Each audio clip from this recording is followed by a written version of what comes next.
नमस्कार.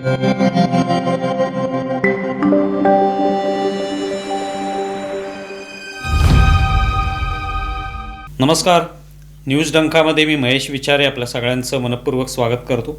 मित्रांनो, मालेगावातील उपमहापौर शान हिंद निहाल अहमद यांनी आपल्या कार्यालयात लावलेला टिपू सुलतानचा फोटो एवढा उच्छाद मांडेल अशी अपेक्षा नसावी, पण ते घडलं. त्यानंतर महाराष्ट्रात गेले 2 दिवस जे झालं ते आपण पाहिलंच आहे. त्यावर काँग्रेसचे प्रदेशाध्यक्ष हर्षवर्धन सपकाळ यांच्या विधानाने आगीत तेल ओतण्याचं काम केलं. आंदोलनं झाली, डोकी फुटली, यावर राजकारणही तापलंय. भाजपा, काँग्रेस, उबाटा असे सगळेच एकमेकाविरोधात आरोप करतायत. हे निव्वळ राजकीय आरोप आहेत. टिपूच्या नावाने घेण्यात आलेले जुने निर्णय, प्रस्ताव अशा सगळ्यांची माहिती खोदून खोदून काढली जात आहे. पण प्रश्न आहे तो हे घडलं का? टिपू सुलतानचा फोटो मालेगावातील उपमहापौरांच्या कार्यालयात लावण्यातच का आला, हा महत्त्वाचा मुद्दा आहे. त्यावर सगळ्यांनी प्रश्न उपस्थित केले पाहिजे. काँग्रेस त्यावर मूग गिळून गप्प आहे. त्याऐवजी सपकाळ यांनी थेट छत्रपती शिवाजी महाराज आणि टिपू सुलतान यांची तुलना करण्याचं धारिष्ट्य दाखवलं. सपकाळ यांनाही हे न बोलता उपमहापौरांच्या त्या भूमिकेवर टीका करायला हवी होती, पण ते न करता ते मतपेटीवर लक्ष ठेवूनच बोलले. आज सपकाळ हे किती शिवाजी महाराज कसे महान होते सांगत असले तरी टिपू हा महान नाही हे बोलण्याची धमक त्यांनी दाखवलेली नाही. मूळ प्रश्न आहे तो टिपू सुलतानची तसबीर एका उपमहापौराच्या केबिनमध्ये लागतेच का? हे होण्यामागे एक विचारधारा आहे का? इथे प्रश्न कुठल्या राजकीय पक्षाचा नाही, तर टिपू सुलतानचा फोटो लावून त्या माध्यमातून एक संदेश देण्याचा आहे. उपमहापौर शान हिंद या समाजवादी पक्षाच्या आहेत. त्या महानगरपालिकेत सत्ता आहे इस्लाम पक्षाची. इस्लाम पक्षाचे तिथे 35 नगरसेवक निवडून आले आहेत, तर त्या खालोखाल MIM या पक्षाचे 21 नगरसेवक आलेले आहेत. एकनाथ शिंदेंच्या शिवसेनेचे 18 नगरसेवक आहेत. स्वाभाविकच मुस्लिमांचा पक्ष असलेल्या इस्लामने इथे सत्ता मिळवली आहे. इथे भाजपाचे 2 नगरसेवक निवडून आले आहेत. हा मुस्लिम बहुल भाग आहे हे ओघाने आलंच. या लोकसभा मतदारसंघाचा आढावा घेतला तर धुळे लोकसभा मतदारसंघात भाजपाचा 3831 मतांनी पराभव झाला.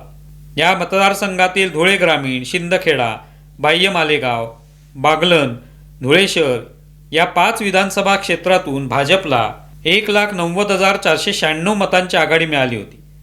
परंतु 6व्या मालेगाव विधानसभा क्षेत्रातून काँग्रेसला तब्बल 1,98,869 मतं, तर भाजपाला केवळ 4,542 मतच मिळाली. मालेगाव सेंट्रलची लोकसंख्या 76% अधिक मुस्लिम असल्याने भाजपाचे सुभाष भामरे यांचा अत्यल्प म्हणजे 3,831 मतांनी पराभव झाला होता.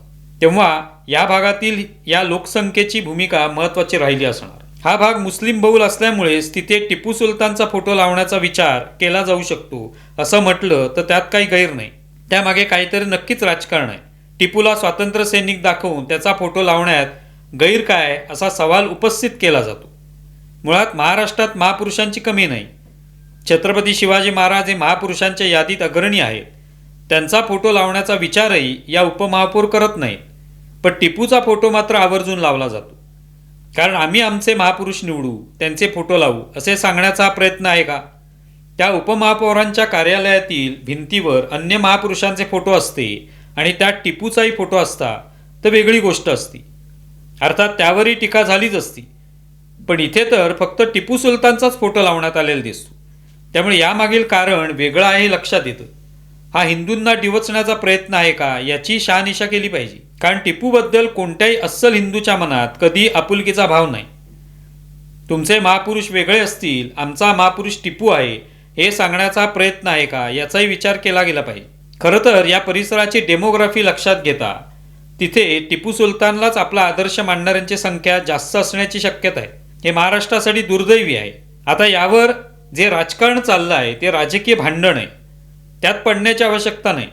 ज्या टिपूचा महाराष्ट्राशी, महाराष्ट्रातल्या राजकारणाशी, इथल्या समाजव्यवस्थेशी संबंध नाही, त्याचा फोटो महाराष्ट्रातल्या कुठल्याही प्रशासकीय कार्यालयात असो की संविधानिक पदावर बसलेल्या व्यक्तीच्या कार्यालयात असो, तो लागतोच कसा हा प्रश्न आहे.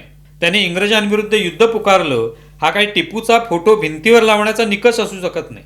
तर केवळ तो मुस्लिम राजा होता आणि त्याने इंग्रजांशी युद्ध केल्याचा संदर्भ असल्यामुळे त्याला स्वातंत्र्य सैनिक ठरवून त्याचं उदात्तीकरण करणं हाच त्यामागील हेतू आहे का हेही तपासलं पाहिजे.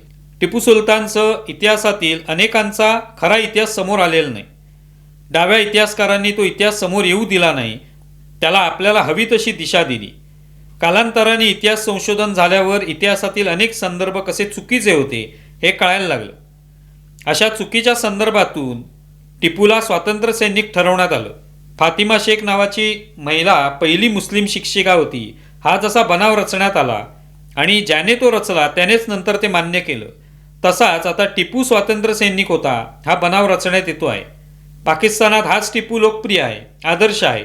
मग भारतातील मुस्लिमांना तो आदर्श का वाटावा हा प्रश्न निर्माण होतो. टिपूने इंग्रजांविरुद्ध अनेक युद्ध लढली आणि जिंकली, पण ती इंग्रजांचं भारतावर राज्य येऊ नये यासाठी नाही, स्वतःचं राज्य वाचवण्यासाठीच ती युद्ध लढली गेली. त्याने हिंदूंवर अनन्वित अत्याचार केलेले आहेत हे वास्तव आहे. धर्मांतरे, देवळं उद्ध्वस्त करणे, हिंदूंची कत्तल करणे हेही त्याच्या देखरेखीखाली घडलेलं आहे. महिलांवर अत्याचार झालेले आहेत. त्यामुळे त्याला कोणत्या अंगाने आपला आदर्श मानता येईल याचा विचार व्हायला नको. जे कुणी टिपू सुलतानची बाजू घेत असतील तेही हिंदूंवरील अत्याचारांचं समर्थन करणार आहेत की काय? आज या मुद्द्यावर भाजपा, शिवसेना, उभाटाने विरोधात भूमिका घेतलेली आहे. काँग्रेसने मुस्लिमांना हा सल्ला द्यायला हवा की टिपूचं महाराष्ट्रात कोणतंही स्थान नाही, पण काँग्रेस मतांच्या लाचारीपुढे असं बोलण्यास धजावत नाही. त्यामुळे आता भाजपाने असं कुठल्या तरी रस्त्याला टिपू सुलतानचं नाव देण्यासाठी पुढाकार घेतला हे सांगून त्याचं राजकारण करण्याची वेळ त्यांच्यावर आलेली आहे. या प्रकरणाचा खरं तर आता सोक्षमोक्ष लागायला हवा. आज हे प्रकरण उद्भवलं म्हणून त्यावरून इतके दिवस राजकारण सुरू आहे. पुन्हा कधीतरी असाच टिपू सुलतानचा फोटो कुणीतरी नाचवेल, कुणीतरी भिंतीवर लावेल किंवा कुणीतरी महाराष्ट्रात टिपू जयंती करण्याचा घाटही घालेल. त्यातून हा वाद निर्माण होऊ शकेल. राज्य सरकार या संदर्भात काही कठोर भूमिका घेणार आहे का? एकतर टिपू सुलतानचे सगळे कारनामे सरकारने जाहीर करायला हवेत, खऱ्या इतिहासाचे संदर्भ द्यावेत. त्यातून महाराष्ट्रात असलेल्या टिपू समर्थकांना हा खरा इतिहास कळू शकेल. शिवाय महानगरपालिका असो की मंत्रालय की जिल्हा परिषद, कुठल्याही कार्यालयात टिपूचा फोटो लावता येणार नाही या संदर्भात सरकार काही पाऊल उचलणार आहे का? हा वाद एकदाचा मिटवण्यात आला पाहिजे. नाहीतर पुढच्या वेळेस पुन्हा एकदा असाच वाद निर्माण होईल आणि त्याचं राजकीय भांडवल केलं जाईल. त्या पलीकडे जाऊन काही होणार नाही. टिपू सुलतान हा महाराष्ट्राचा आदर्श आहे का? महाराष्ट्रातल्या महापुरुषांच्या पंक्तीत त्याचं स्थान आहे का? याचं सरकारने एकदा उत्तर द्यायला हवं. हा कुण्या हिंदुत्ववादी सरकारचा, हिंदुत्ववादी संघटनेचा मुद्दा नाही. हा महाराष्ट्रातील मराठी हिंदू समाजाचा मुद्दा आहे. त्यांना दुखावण्याचा प्रयत्न जाणीवपूर्वक केला जात असेल तर त्याला विरोध केला गेलाच पाहिजे. याआधी अनेक ठिकाणी मिरवणुकात टिपूचे फोटो नाचवण्यावरून वाद निर्माण झालेले आहेत. आता तर सदर उपमहापौर म्हणालेले आहेत की दालनात सध्या काम सुरू आहे, ते पूर्ण झाल्यावर पुन्हा एकदा टिपूचा फोटो भिंतीवर लावला जाईल. याचा अर्थ सदर उपमहापौरांना हा वाद वारंवार निर्माण करायचा आहे का याची विचारणा व्हायला पाहिजे. हा राजकीय पक्षांचा प्रश्न नसून समाजाचा प्रश्न आहे. महाराष्ट्रातील हिंदूंच्या भावनांचा प्रश्न आहे. महाराष्ट्रातील हिंदुत्ववादी सरकार या भावनांची कदर करणार आहे का? तुम्हाला व्हिडिओ कसा वाटलाय जरूर कळवा. आमचा व्हिडिओ जास्तीत जास्त लाईक करा, शेअर करा आणि आमचे यूट्यूब चॅनल सबस्क्राईब करा. धन्यवाद.